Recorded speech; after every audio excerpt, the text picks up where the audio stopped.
Welcome to the Dive Table.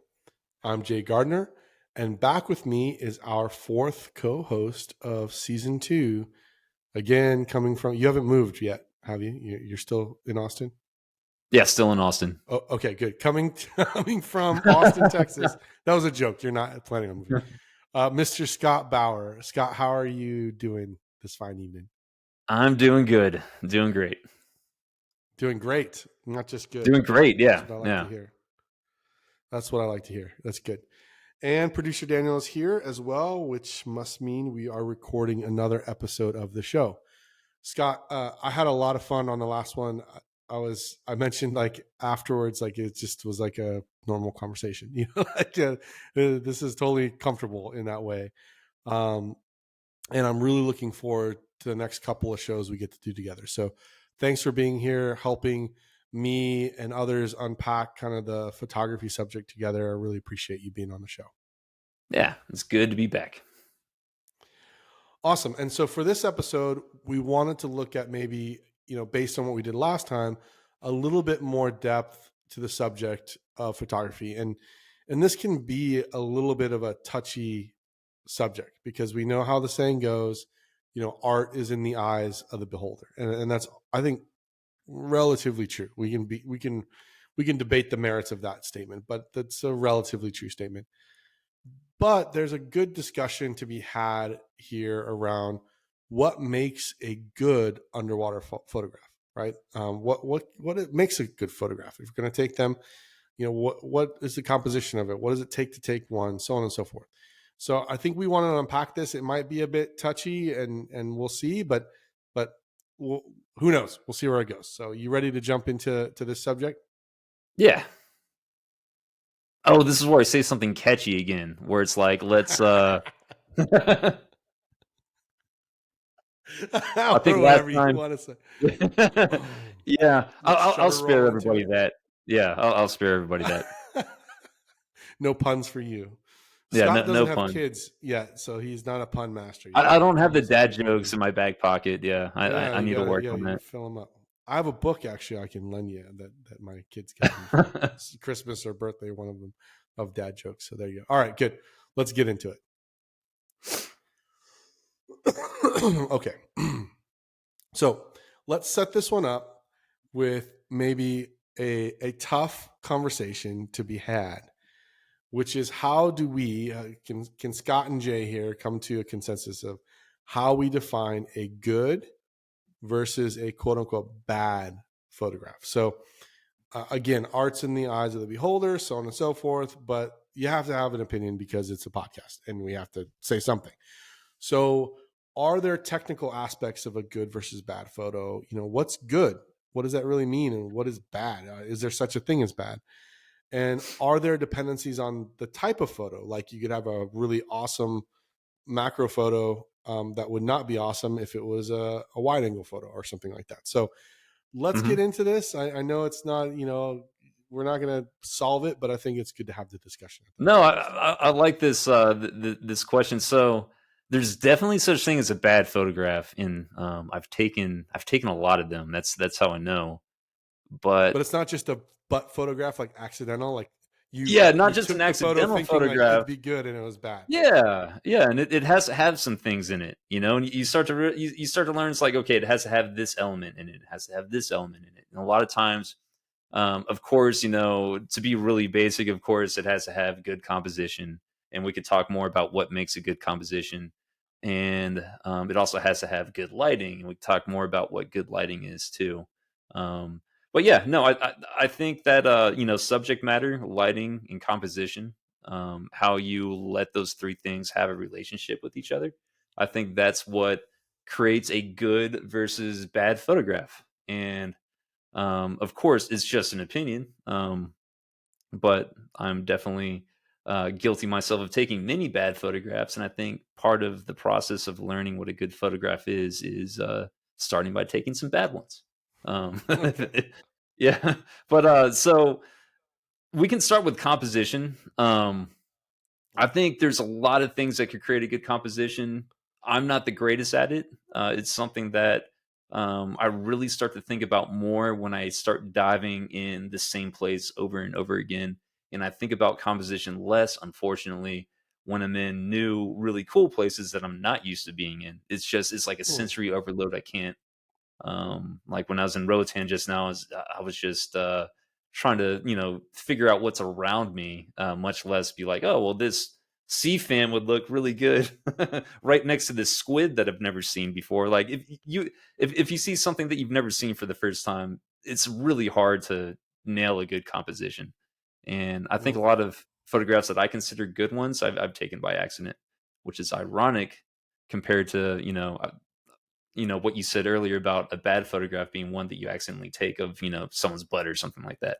But I think a lot of times the good ones are accidents, and they're what I call happy accidents. But Spring Lake, for example, I'm so familiar with that place and I'm so comfortable there. I'm definitely thinking about composition a lot when I'm diving through that environment, and it's because I have the mental freedom to. But I think balance and symmetry a lot of times, like if you can figure out how to create like really good symmetry, like have your subject matter right in the center of the photograph, maybe right underneath the surface of the water, and you can see the reflection of that diver up there in the surface. There's a lot of fun things you can do that create a really good composition. But a lot of times that can still in itself be pretty dull if you don't have good lighting that complements that. If Hmm. there's a shadow on the face of the diver that you just took a photograph and you can't really see a whole lot of detail, or if the lighting is not very flattering on that diver, if that makes sense. So if the lighting's coming from the wrong angle, maybe it's coming from underneath their chin, or uh, if it just doesn't look natural.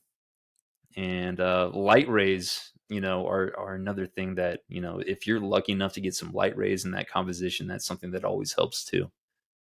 But just to kind of simplify things, there's a few things that I consider really crucial to have a photograph that'll catch just about anyone's attention, and that's if you can have an interesting texture on what I call the substrate. So that's going to be the ground, the bottom of the lake bottom or the sea bottom, whatever you're on, a coral reef. If you could have an interesting texture on the bottom, and if the surface is close enough to that as well. So if you can see the surface of the water, and if you could throw some light rays in there and have an interesting subject, then just about anyone that sees that is going to respond to that photograph in some sort of way, if that makes sense. Hmm. And Now, that might be a now, little oversimplified, but there's probably a little bit more that goes into that. But that's what I like. That's what I typically like to go for. and that's super interesting that the way you wrap that up was, if these pieces are in place, right? The Hmm. composition, the lighting, right? The subject, that then people will have a response to it. So it's super interesting. Like, it's not the evaluation of the photograph from like an academic technical aspect of like, does it have all these things in place at the right, exposure level and the right color balance and all these sorts of things. That it's more when you get these things right, the the photo then can communicate, right? People can connect Yeah, yeah, the and photo and in some and way. the white balance and the settings on your camera, just like your buoyancy and trim, that usually should all be second nature. But if the composition and the subject and all those other elements line up, and a lot of times, like I said, it happens to me. It happens by accident, to be completely honest. But if that all falls into place, then in my opinion, that's a good photograph, and that'll grab a lot of people's attention. Scientifically, when it comes to compositions, if you have, there's certain rules that come into play, and there's so many of them. There's um, what do they call it? Like the golden rectangle or whatever. There's certain And golden proportions that golden if ratio, yeah, the golden ratio. Yeah, one there's point there's, three there's all one sorts of six eight. things. Yeah, Yeah, we can Roman talk all triangle. day what makes a good composition, and there's all sorts of things that play into that. But to be honest, for me, it happens by accident, and Love it it. just comes from I it just love it. comes from shooting a lot, and looking at it afterwards and saying, "Hey, I really like this," and usually what I really like has all those things in it. Yeah, that's interesting. Well, it may be coming from it from a different angle, but building on what you said there, I think too that there's, if you think about photography or photographs as pieces of communication, kind of what we were mentioning in the last episode. And if you didn't listen to that, go back and listen. If you're out there and you're wondering what we're talking about, but that photographs are communication in some way, or can be used as that, and are often used that way. And so when you talk about that communication tool, I don't know necessarily when it comes to photographs how to determine a good versus bad technical photograph. But when it comes to communication, I can, right? That was what I studied and what I love. And so in that level, there's another layer of good versus bad in the sense of like, Hmm. when you think about the type of photography, for example, if you think about documentary photos, like, does it capture that moment, that expedition, right? That discovery? Like, let's just say there's a, you just discovered a new chamber in a cave. Does it, and you're trying to capture that photo. A good photo can capture that moment. And it may follow all of these technical rules as well, but you can look at a photo that maybe breaks some of these, that captures that moment, or that, expedition or whatever it would be, from a I love documentary that. Yeah. perspective. And it kind of sounds like what you're talking about is more of like a photojournalistic approach to that photograph that just happened to capture the emotion that you're feeling when you discover that Right, new cave right, passage. Just using that as an example, or it right, could also be like a picture that I took the other week of a moray eel. I was just was taking a picture of him up close, and afterwards I noticed that there was a little cleaner goby cleaning out his gills, and another one inside his mouth cleaning out his teeth, and that tells the story of the life cycle of that that cleaner wrasse or cleaner goby, whatever it is, and how the eel just lets it crawl inside its mouth and crawl inside its gills, and this is a creature that can eat that goby, but he lets him do that because there's a beneficial role to both of those animals, and right. so yeah, there's these things that go into the composition that tell a story, and the things that I was talking about earlier, purely um, service level, like what's the word I'm thinking of? Just visual, visual, Yeah. nice things to look at versus an actual, composition that tells a story. And if you could get everything packed into that one rectangle to where it not only looks great, but has a whole story that it has to tell you in one frame, then to me that's a really really big success. Yeah, and I think when you talk about the moray eel, right, and the goby, that's like an environmental. Does it capture that moment? Because you saw it, and you're Yeah. seeing that moment, and it's building to this level of like, this tells the story of an ecosystem that's, mutually beneficial here. Like, does that photo capture that environment? Or if it's a really cool photo of the eel, but it misses that goby in Hmm. some ways, like, because you were there, maybe Then it's that's just a an eel little less portrait, great. Yeah. Right. Yeah, a Neil portrait, which It's they'll, just they'll pay you $50 for, right? They'll give you a real shock of a deal for it. So, yeah. yeah. Anyway, but yeah, and then I think so environmental photos, to be good communication tools, have to capture that environment as if you were there, or the aspect of that environment that you were there.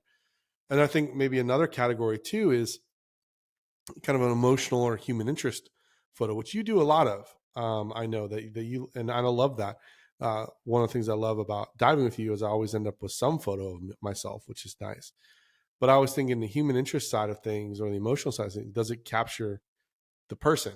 Like, like you said, there's a technical aspect. If there's a shadow over my eyes, or if light's coming up from underneath my chin, or Making whatever, your chin these look things fat. are, if you make me look fat under the water, right? Whatever. No, but yeah, I mean, there's a, like that photo we were talking about in the last episode of me, like being a magician underwater, like, throwing smoke bombs.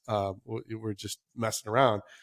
And I love that photo because you really captured that, me in that, like what I was doing. I was just like, okay, you're done. You've done chasing the gar, whatever you were doing. Like, Yeah. all right, can we move on now? Like, poof, we're gone. Was kind of what was going on in my mind. Of course, I'm not saying that we're under the water. And for however you did it, you captured that moment of me kind of going like, poof, let's go. And it was that's very much my personality. Like, all right, yeah, let's go, right?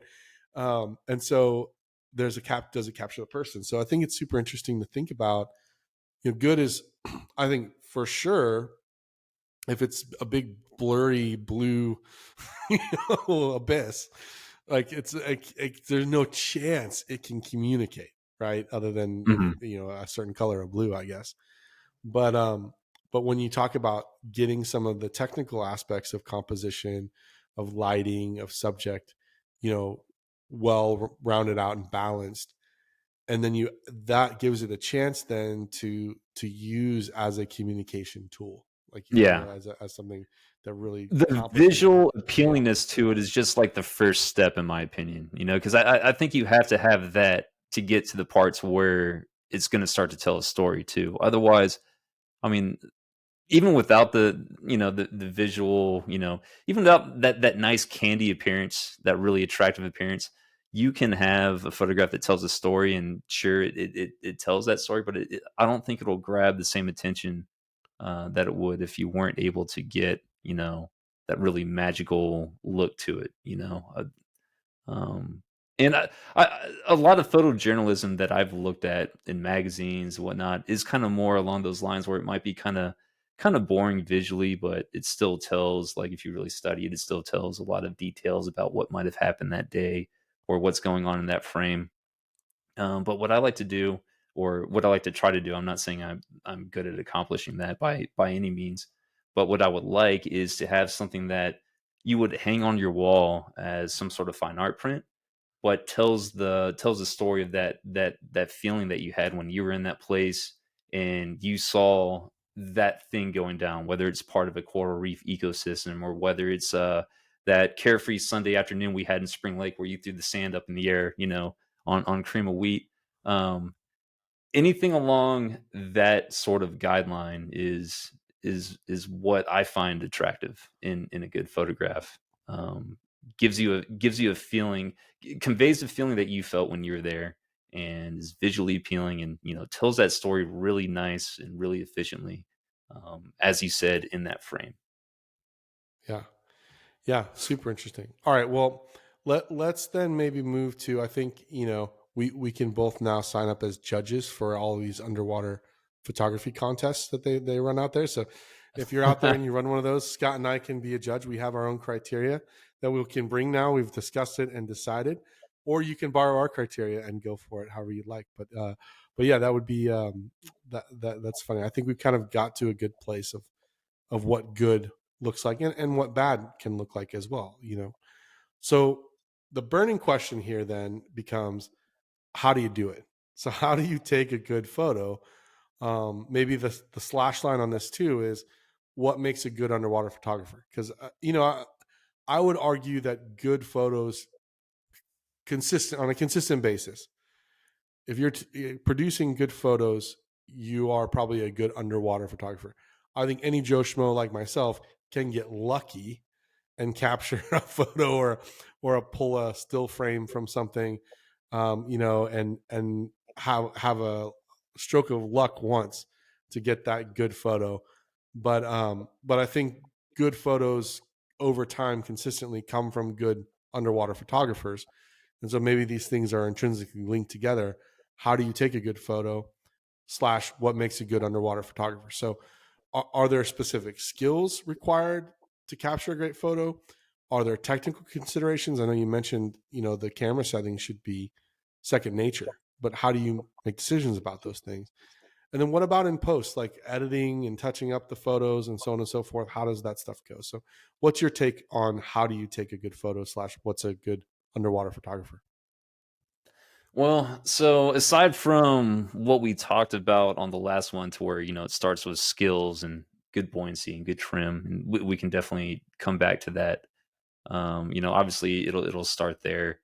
Uh, Consistency, in my opinion, goes a long way. Diving a lot, especially diving with your camera a lot, and getting used to, even if you don't even take a picture on that dive, getting used to moving around with the camera, what it feels like in a current, what it feels like moving around with it. Maybe even doing a gas switch with it, in your right Yep. hand, or just it's That's something that right. you always have to manage. It's a big deal having that thing in your hand all the time, and there's different techniques that people use to make their camera buoyant or slightly negative, or maybe even in some cases slightly positive. That I guess that's mostly personal preference, but it can be a lot to manage. Um, Aside from that, color So correction let is me pause you probably there the for a second. Mhm. So let me pause you before you go into color correction, because I want to maybe tie a bow around what you just said, which is, a good photo starts with getting yourself squared away, right? Yeah, And I don't want to skip over this like thought that you had there, because it's really important that means, like any piece of equipment, the camera is something that you're training on. And I mhm, think that's super interesting, because I actually have never taken an underwater photography class. So I don't know if they go through camera management and how to deal with that piece of equipment. But I find that it's something that I hadn't really thought about until I yeah. took some cameras and was like, where do I clip this thing off? And how do I, like, when I'm going to do a guest, which I'm going to do, whatever. So let's maybe unpack that just a little bit before we get to color correction of, like, yeah, how No, for do sure, because you I think that's a train? pretty important part of it. And, you know, I don't do anything specific to train. I just dive with it a lot. I just have it in my hand a lot when I'm diving.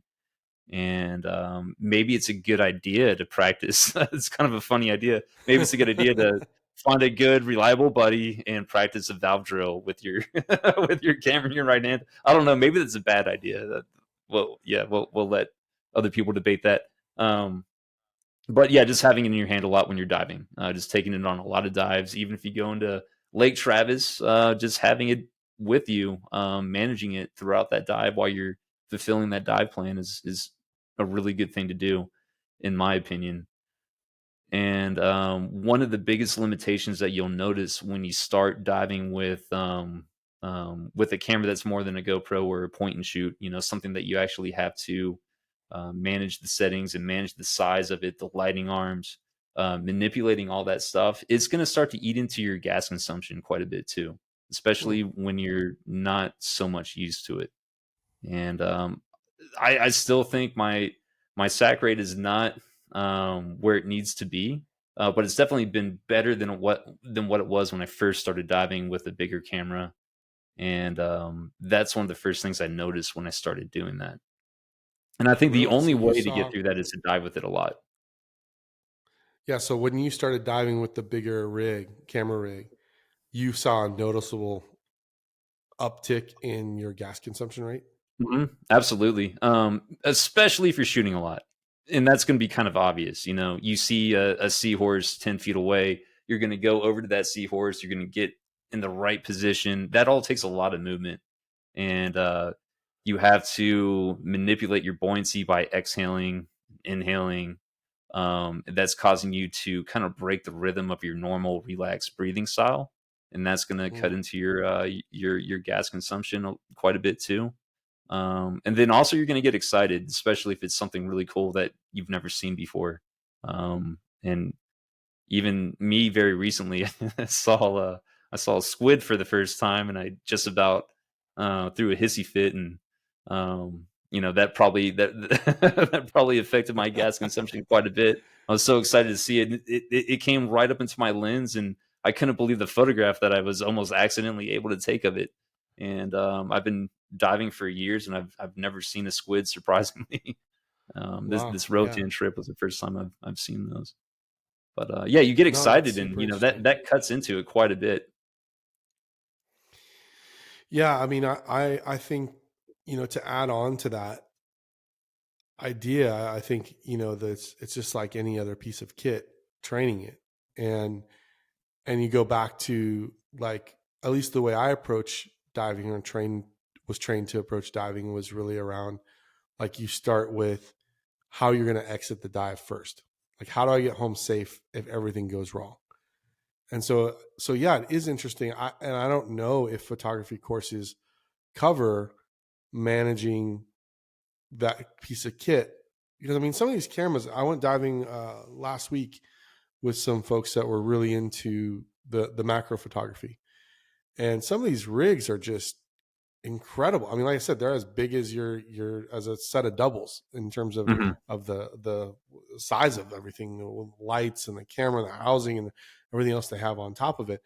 And I know, like, I have a good friend, James Mott, who does the dive, or the Great Dive podcast. And I remember we were in the water together, and he was like, talking about when he sets his camera down. He has a really heavy camera rig, is what he's using right now. When he sets it down, he has to make sure, he's ready with a big inhale, and if he needs to, adjust his buoyancy, because he's, he's gonna, or I mean, a big exhale, because he's gonna immediately, start to float up, because his camera becomes part of his weighting, Oh, yeah, because it's right? heavy, yeah. Even though it's not part of his weighting, it's not on his, it's part Mhm. of his weighting, because he's holding on to it all the time. So it's super interesting, like, to think about those aspects if you're getting into photography, or you haven't thought about that safety perspective first, is how do you, manage it and train for, what happens in an out of gas situation, an emergency situation, or like you said, in a valve roll off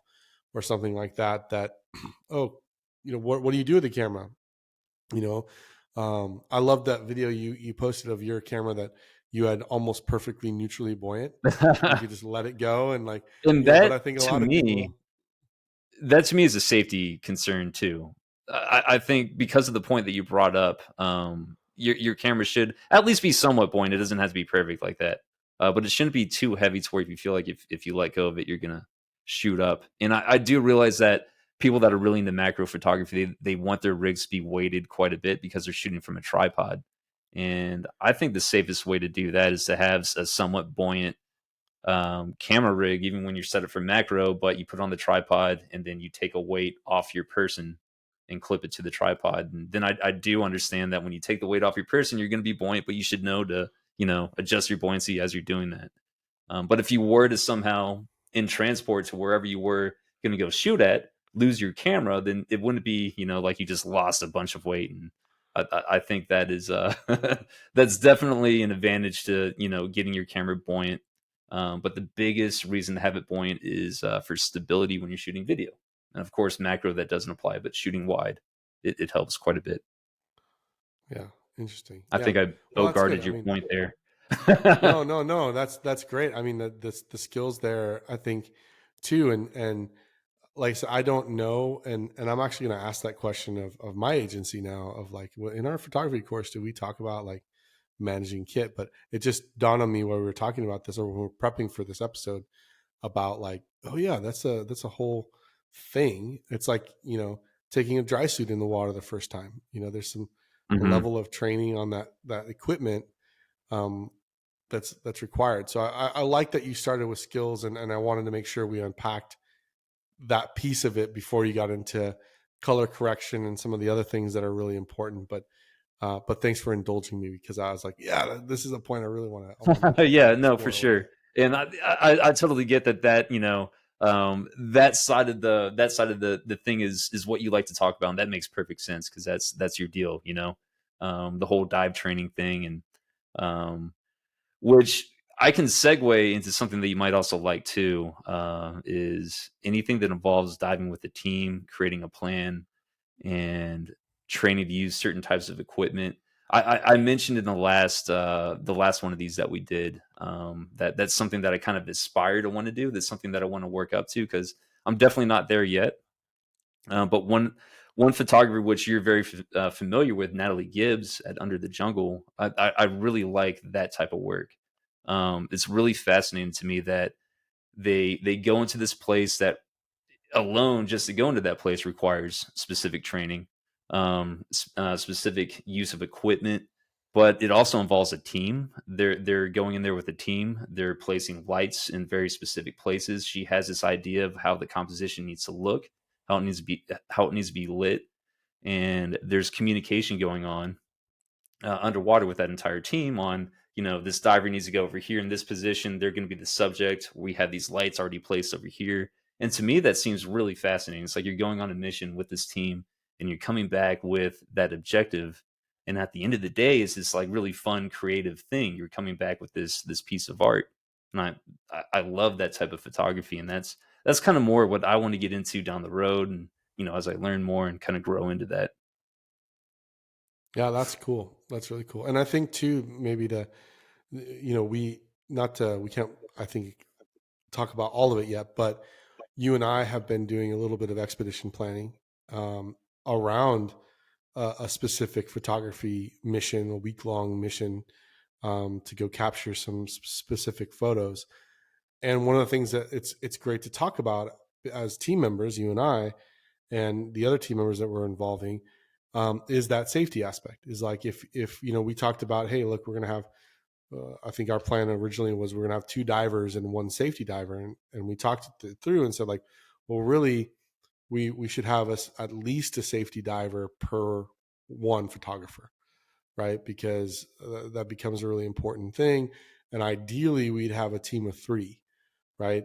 Because look, something is as likely to go wrong on my rig as it is on your rig, right? And so you need to be able to, even if you're taking the photos, be able to help me, and vice versa, right? And so it can't just be I'm the Yeah. safety diver because my rig's nothing's going to go wrong, um, and I've got your back. Yes, that's the intent, but the reality is, who knows? Those issues can occur to anybody.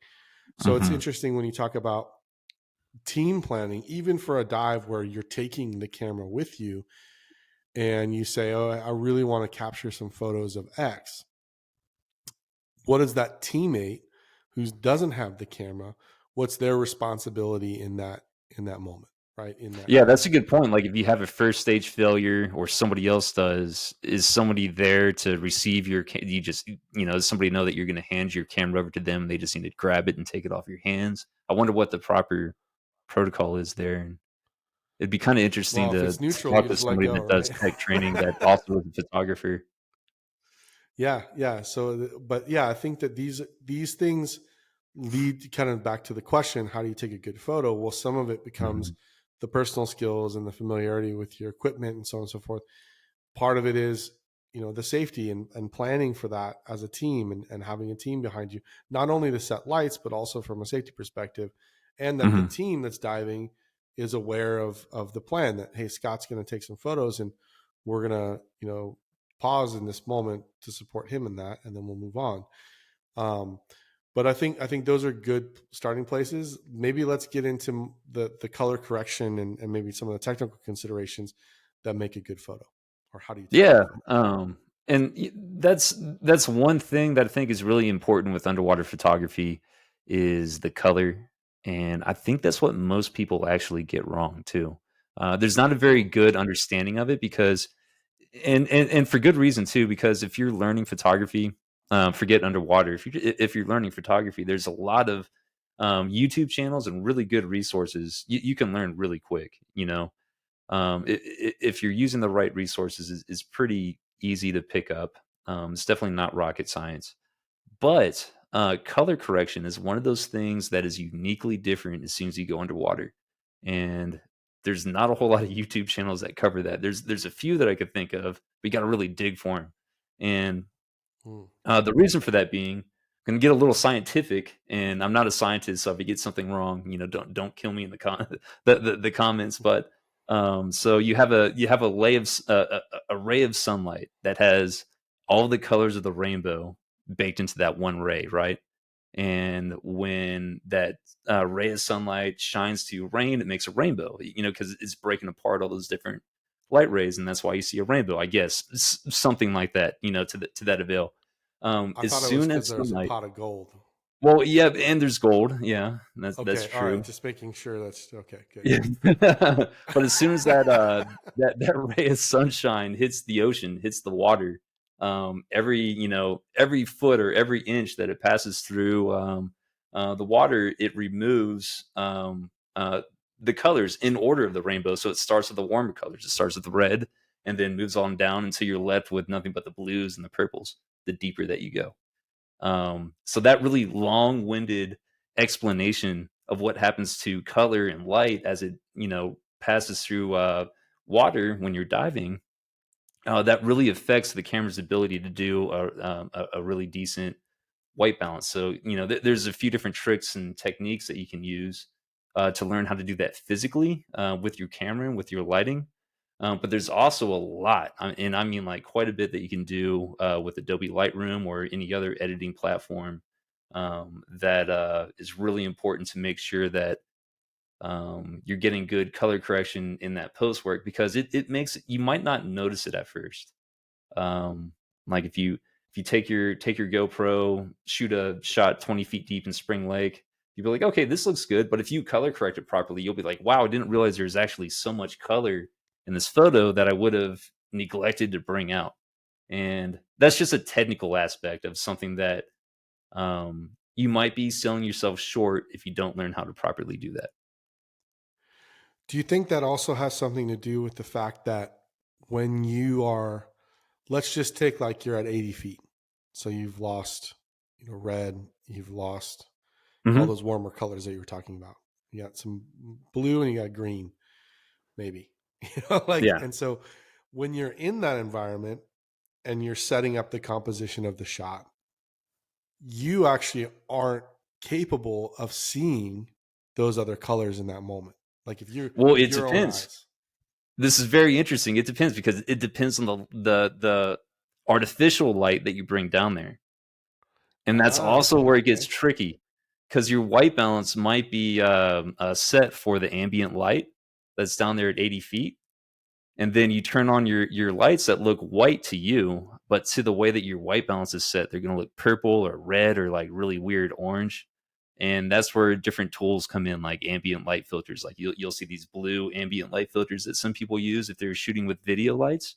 Because I always shoot still frames with video lights because I like to shoot both. I don't use strobes. You get better results with strobes, but I want the ability to go from video to photo.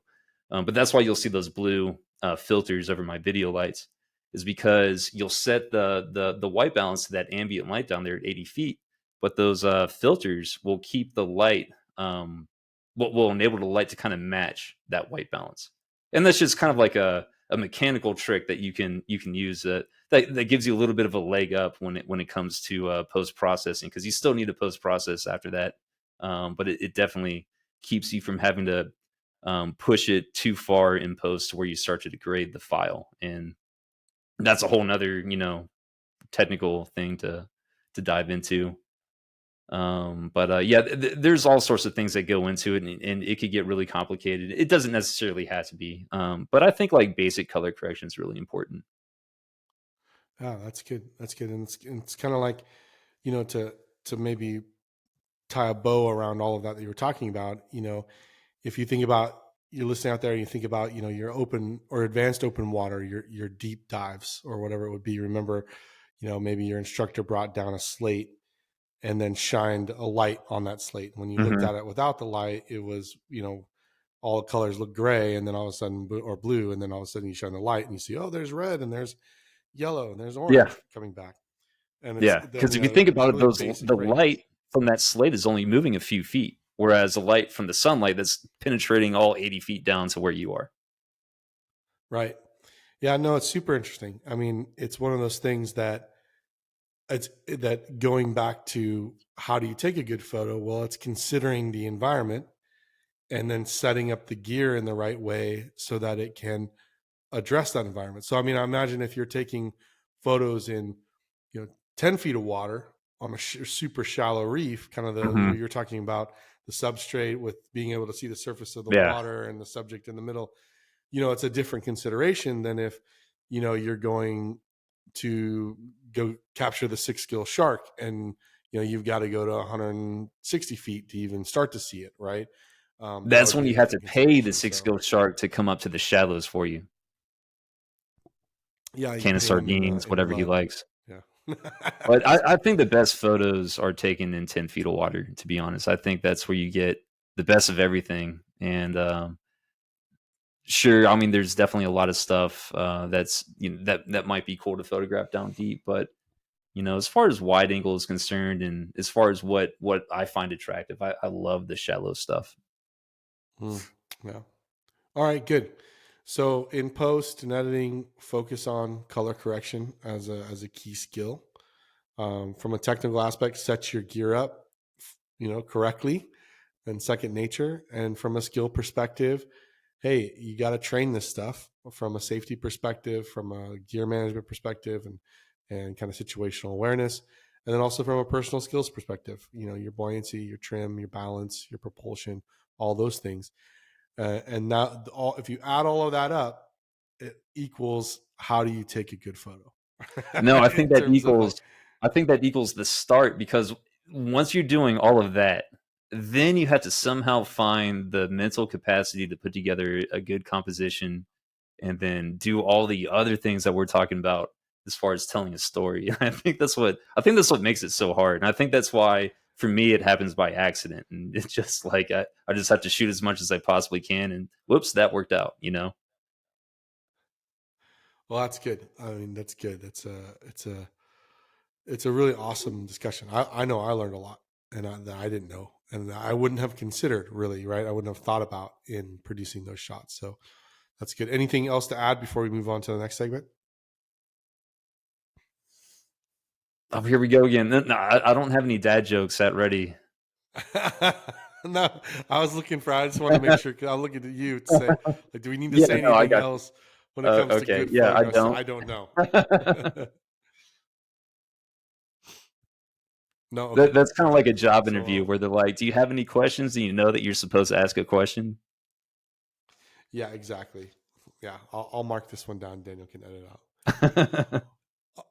All right. Well, that's good. That was a really good segment, and talking about how do you take that photograph, and there's so much that goes into it to even get set up. That's why I think like the accidental photograph where you're like, well, like I have one accidental photograph that I really like, but it really came from pulling from a GoPro video, pulling a still from it. That's how a And lot the of people reason I do it. like it Yeah. is because like, yeah, it's like it really captured the moment for me, which I call it like it was like a year or two ago, like capturing that scuba moment of like, I felt completely like I was one with the water in that moment for whatever reason. I remember I had that moment and it was just like, and then I woke up from it, however long it was. It was like one of those like out of out of body, out of dry suit moments where you're like, whoa, oh wow, and then you wake up, you go, oh, I'm dying.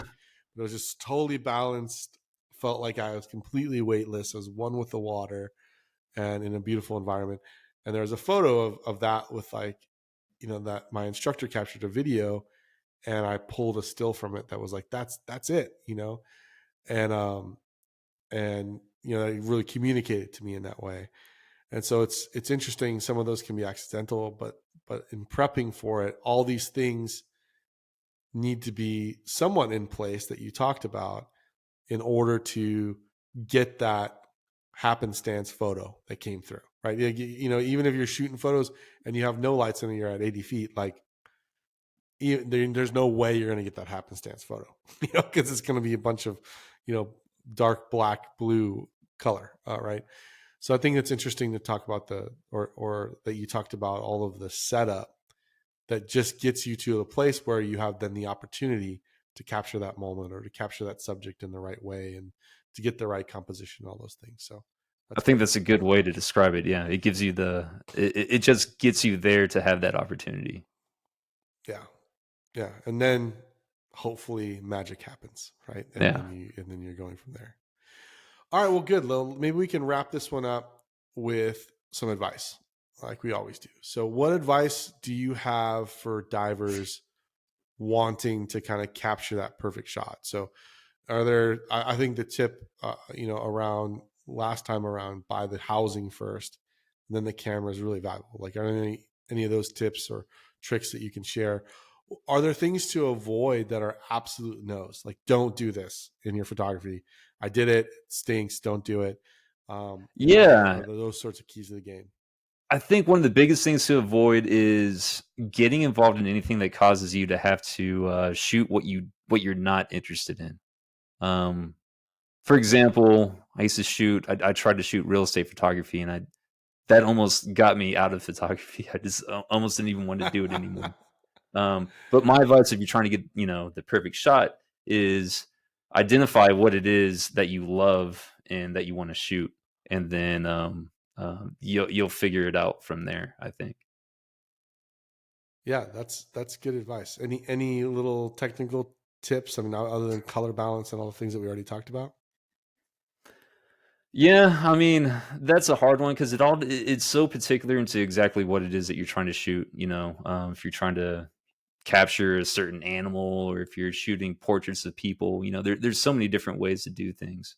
Um, I would say though, if you're trying to, um, if you're trying to tell a story, if you're trying to, come back with an image that not just looks good but tells a story, you have to get the basics of everything else down first. You have to free up your mental capacity enough in order to be able to put that together in your head, and that to me is the most challenging thing with underwater photography, and I think is what makes it so hard.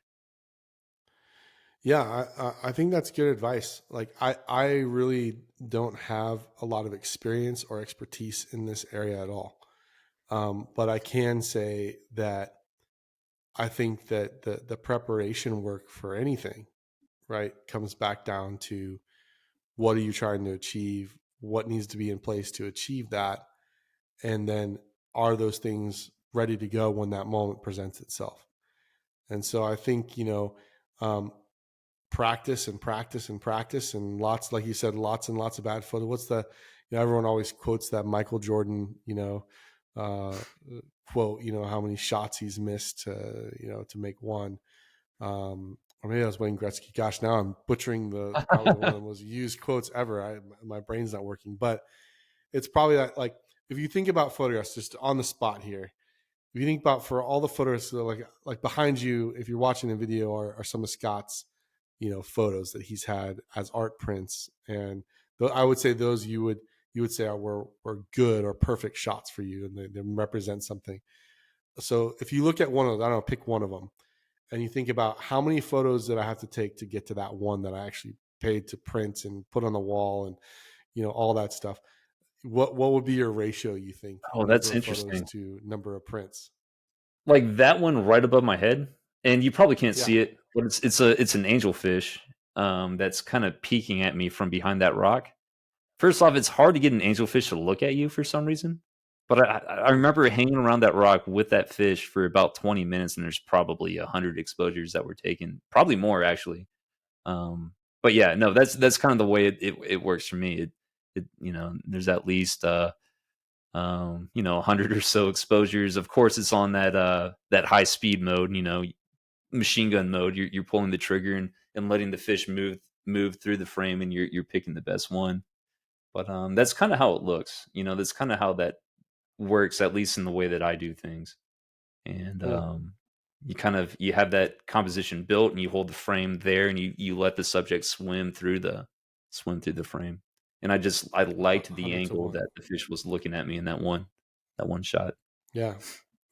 Yeah. So, I mean, I think that, and there's probably even before you learned to put it in machine gun mode and to get the lighting right for that spot, there's probably Yeah. another Yeah, 500 it's like you photos get out everything to set throw a up and number then out you there, go into machine gun mode, yeah.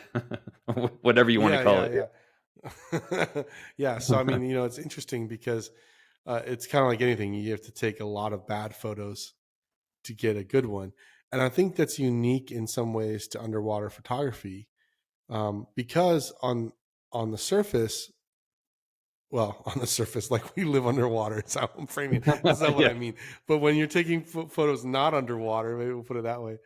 There is kind of this instant feedback loop of reviewing them and seeing them for what they are, and even talking about them and all those things, which doesn't happen in underwater photography. You go under, and you're under for probably minimum for people 30 minutes, but Mhm. probably closer to an And you don't hour. really wanna get lost into looking at the viewfinder, that's always a bad idea. Yeah, so you don't have that feedback Mhm. necessarily. You don't really know what you have until you plug it in and download the photos and start looking at each one. I mean, I guess you can go through the viewfinder, but I'm guessing you don't really know what you have until you get home after the dive Mhm. trip, when you're home from the Yeah, boat. that's the way I feel So, about it too.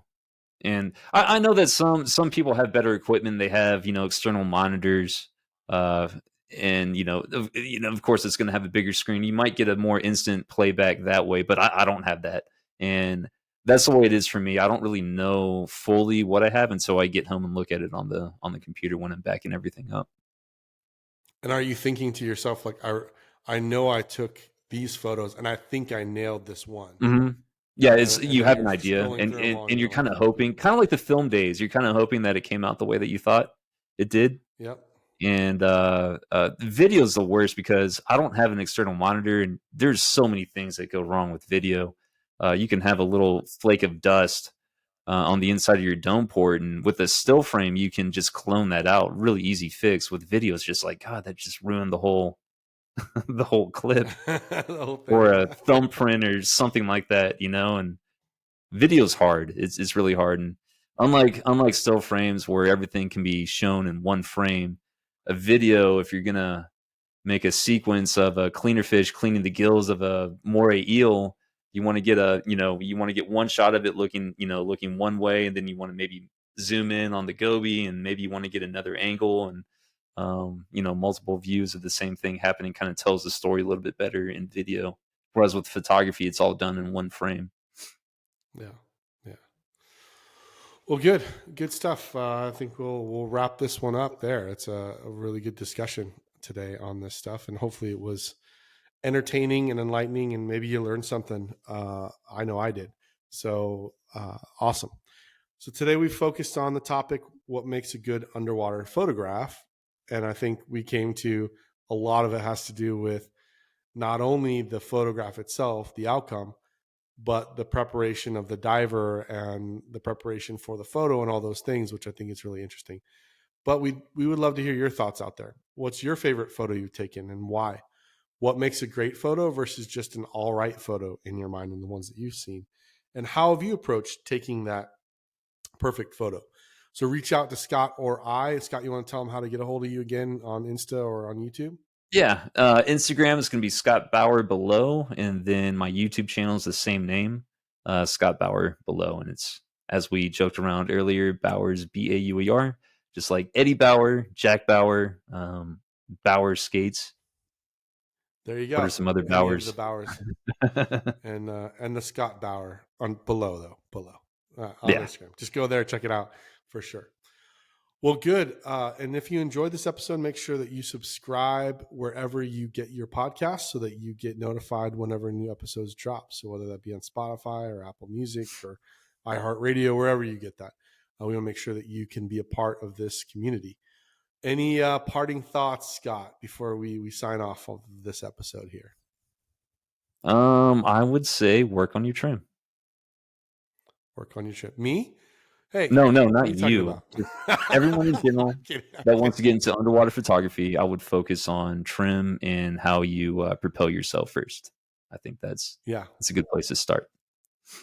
that's a good one. And I would say too, the other thing I maybe parting thought wise and starting and all this, and I know it already happens naturally, but talk to other photographers, right? Talk to people that have been around. How do they do it? Learn some of those.